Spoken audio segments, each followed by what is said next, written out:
अभ्यासाला. आपल्याला अभ्यास झालाय संसाराचा अभ्यास झालाय, आपल्याला पैसे कमवण्याचा अभ्यास झालाय, धन कमवण्याचा अभ्यास झालाय.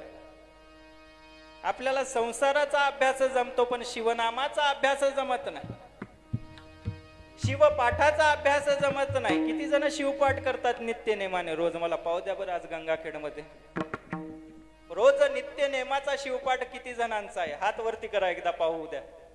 बघा मोजकेच लोक आहेत शिवपाठ करणारे. पण लिंगपूजन किती लोक करतात नित्य नेमाने? सगळ्याच्या गळ्यात लिंग आहे का आता? नक्की हा करा, हात खाली करा. असा शिवपाठ संसारामध्ये राहून, कारण या संतांनी गृहस्थ आश्रम मध्ये राहून परमार्थाची प्राप्ती केली. आपल्याला तीच प्राप्ती करायची आहे.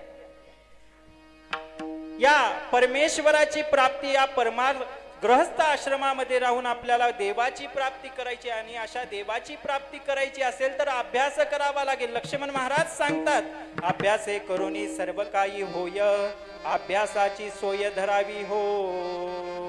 अभ्यास करावा लागेल. आपल्याला शिवनामाचा अभ्यास करावा लागेल, मंत्राचा अभ्यास करावा लागेल. रोज आसनी शयनी भोजनी गमनी प्रेमे पाणी स्मरावा हो. बैसता उठता चालता बोलता स्मरावे अनंता प्रेम भरे. अनंताचं भजन केलं पाहिजे माणसानं. हो आसनी शयनी भोजनी